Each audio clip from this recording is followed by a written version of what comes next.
Hey everybody, welcome to Tech Group Online. We hope everybody is doing well and staying safe. We're going to bring you a short little workshop today on Excel macros. What is a macro? A macro is basically a tool in Excel that allows you to record specific actions.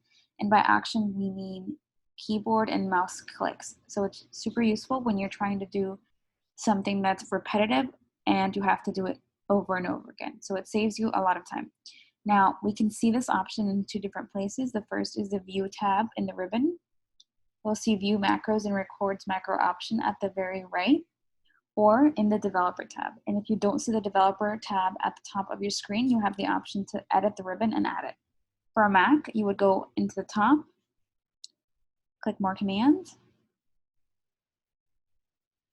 go into the Ribbons option, and make sure that this Developer box is checked off. In a Windows, you would do something similar. You would just need to right click on the ribbon and go into Customize Ribbon Options. Click Save. Exit out of that window. And you should now see that the Developer tab is available. So in here, you're going to see more options for macros, and then you're also going to see some additional add-ins that you can use. So now that we have an idea of where the macro is located, we can begin to record one. We have a range of data here that's very vague. We don't know what these columns stand for, and also we don't know what these values are. So this is sales information for a company, and we want to make it so that we understand that. So we're going to begin by recording a macro, clicking this option.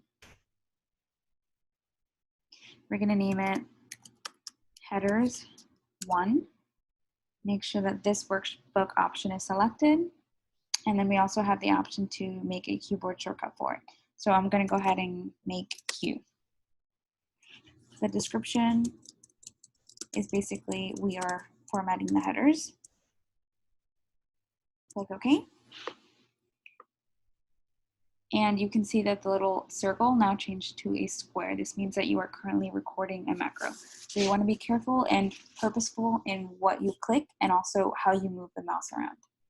So first, we're going to begin by adding the headers. So the first is going to be region.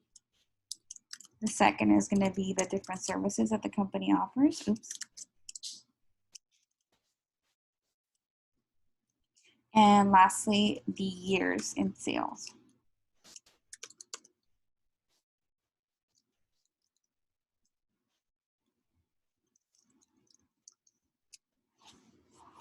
We also want the headers to stand out, so we're going to go back into the Home tab, make this a blue fill with white font, bolded, and also we're going to increase the size to 14. Now we also want to format these numbers, so they are sales in dollars. We're going to make sure that they are in dollars, and we want to get rid of the unnecessary zeros and the unnecessary decimals. So once we have this formatted and we like the way that it looks, we can go ahead and make sure to stop the macro. And once this little icon changes to record, it means that you stopped recording. So now to run this macro, we're going to go into the second tab, and you can see that we have the same exact data in the same exact place, and we want to run the macro on this data.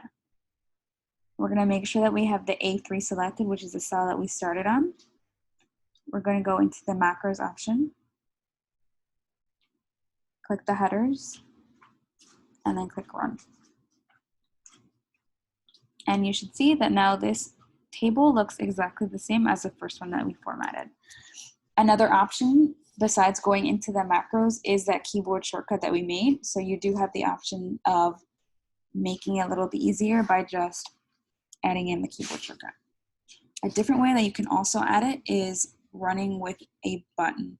So a button is basically something that you can click on and it'll perform a specific action. To do that, we're going to go into the Developer tab again. And for me, I have the option of a button outside, but if you're in a Windows, you can go into the Insert, click the drop down, and click on the button option.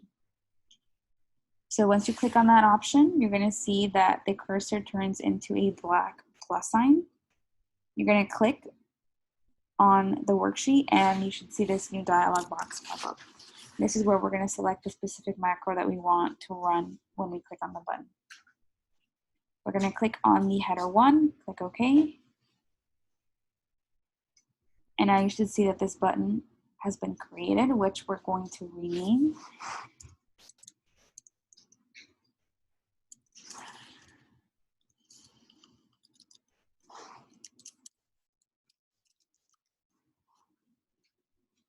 And now that the button is created, when we put our cursor over it, we can see that we're able to click on it.